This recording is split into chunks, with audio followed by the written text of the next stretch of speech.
Elisa bangun lebih awal dari biasanya, merasa lebih segar daripada yang dia rasakan selama ini.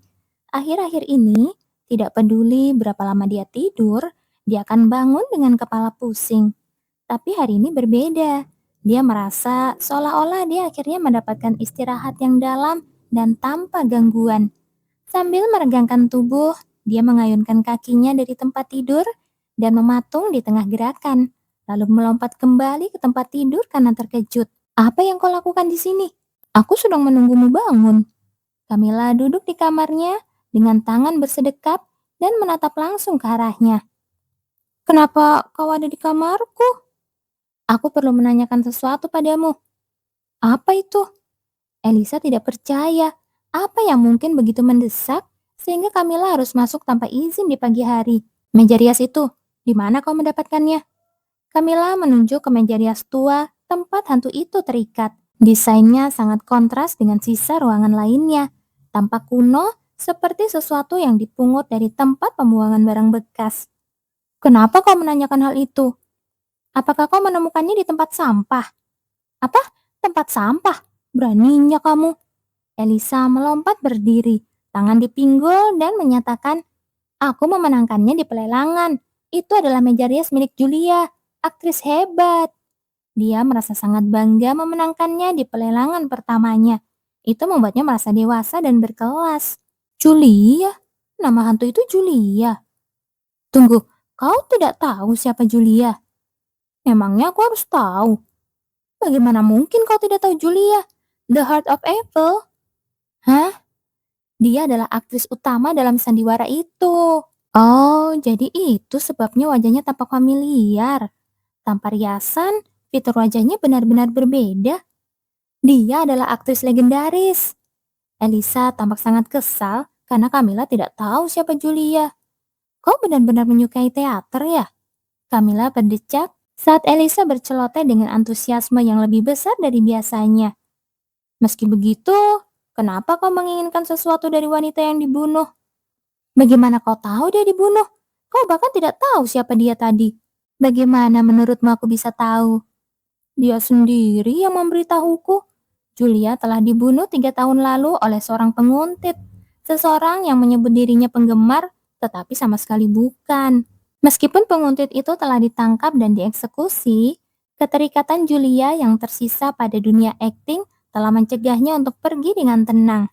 Keberuntungan Elisa ada-ada saja ya. Bagus atau buruk, aku juga tidak yakin.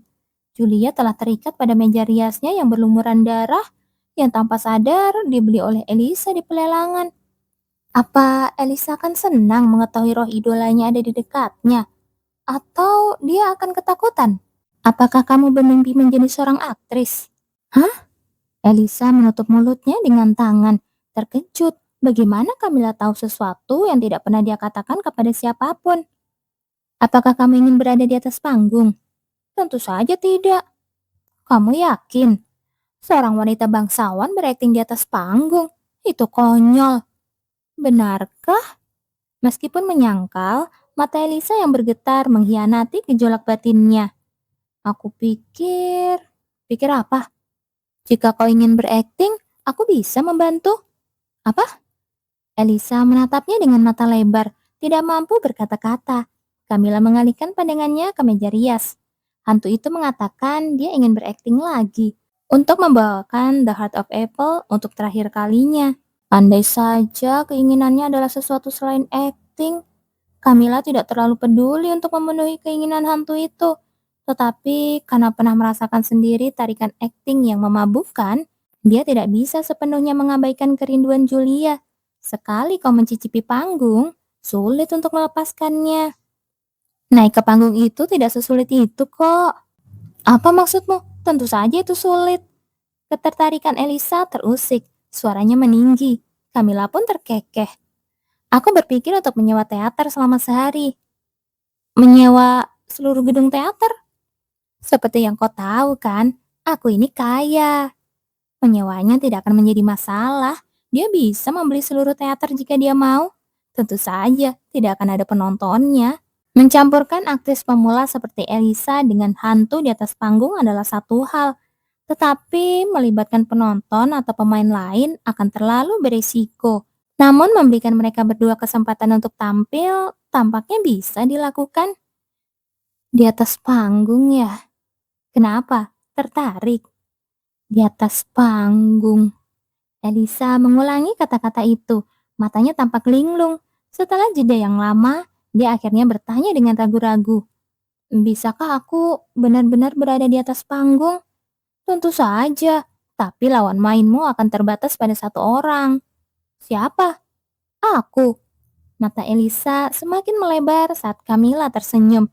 Tidak ada alasan nyata bagi Camilla untuk melibatkan Elisa. Dia bisa saja membawa Julia ke teater untuk memenuhi keinginannya. Tapi tatapannya beralih ke naskah dan buku usang yang tergeletak di meja terdekat, penuh dengan catatan dan analisis karakter. Elisa telah mencurahkan seluruh hatinya ke sana. Melihat itu, membuat Camilla berubah pikiran. Jika dia akan menyewa teater, dia mungkin juga akan membiarkan Elisa mewujudkan mimpinya. Sandiwara apa yang akan kita bawakan? Setelah keraguan yang lama, Elisa akhirnya bertanya. Senyum Camilla pun semakin dalam. The Heart of Evil. Kenapa kita harus membawa benda ini ke sini? Kamu sendiri kan yang bilang wanita yang menjadi pemeran utama asli drama ini meninggalkan benda ini sebagai peninggalan terakhirnya. Lalu, kurasa dia akan menyukainya, bahkan setelah mati sekalipun. Apa-apaan itu? Elisa tidak bisa menyembunyikan tatapan bingungnya. Pasalnya, ada sesuatu yang bertengger kokoh di kursi penonton di bawah panggung. Itu adalah meja rias dari kamarnya. Anggap saja benda itu adalah penontonmu dan beraktinglah. Kau Elisa nyaris saja meneriakkan kata gila, namun dia berhasil menahannya. Dia benar-benar tidak mengerti alasan mengapa meja rias itu harus dibawa sampai ke sini. Mau bagaimana lagi? Untuk membawa roh yang terikat pada benda, aku tidak punya pilihan lain. Memangnya siapa yang mau repot-repot membawa benda seberat itu kalau bukan karena terpaksa? Demi membuat hantu Julia berdiri di panggung ini, Camilla harus melakukannya. Inilah alasan mengapa berurusan dengan roh yang terikat itu sangat melelahkan. Begitu memasuki teater, mata Julia bergetar, dan dia tidak bisa mengalihkan pandangannya dari panggung. Sudah berapa lama dia tidak melihat panggung seperti ini? Hal yang sama dirasakan oleh Elisa. Panggung itu telah ditata dengan sempurna sesuai dengan naskah drama kali ini, Heart of Evil. Karena drama ini memang dijadwalkan akan dipentaskan di ibu kota dalam waktu dekat. Meminjam set panggungnya selama 1 hari bukanlah perkara sulit. Di zaman apapun, tidak ada yang tidak bisa diselesaikan dengan uang. Ini benar-benar panggung yang nyata. Suara Elisa terdengar bergetar hebat. Jantungnya berdegup kencang saat menyadari bahwa dia akhirnya bisa berdiri di panggung yang selama ini hanya dia pandangi dari kursi penonton. Meski tidak ada satupun penonton di sana, kegugupannya justru semakin menjadi-jadi. Kalau begitu, ayo bersiap. Di sisi lain, Elisa menatap Camilla yang berdiri dengan begitu santai, berbanding terbalik dengan dirinya. Apa kamu benar-benar bisa melakukannya? Melakukan apa? Kamu bilang akan mengambil semua peran lain sendirian selain peran utama.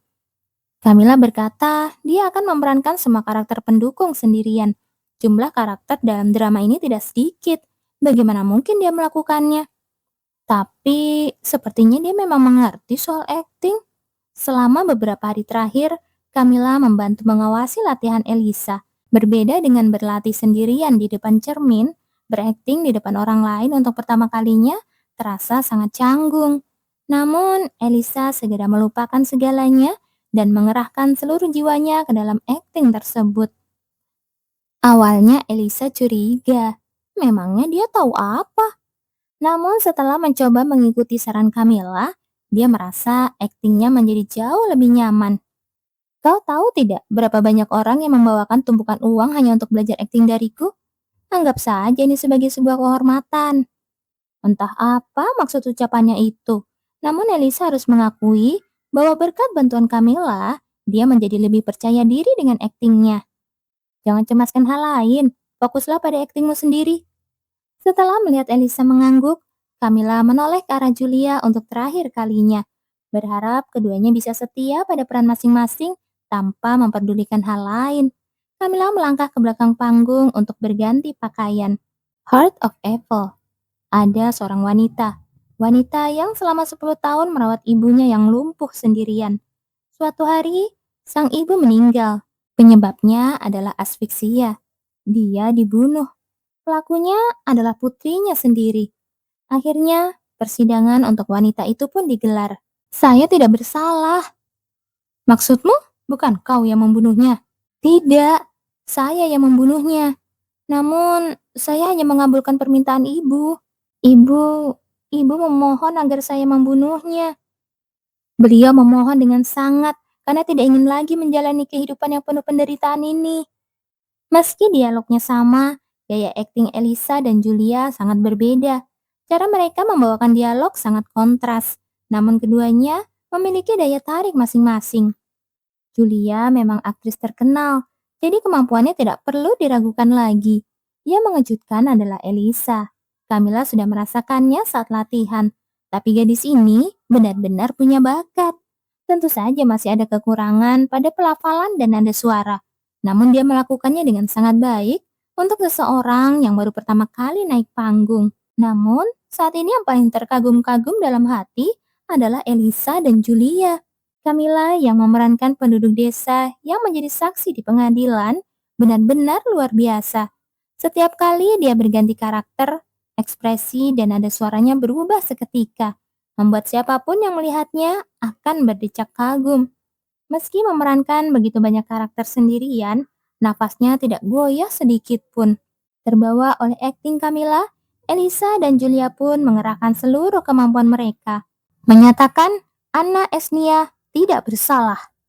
Drama itu dengan cepat menuju babak akhir. Ibu, apakah keputusanku membunuhmu benar-benar demi dirimu?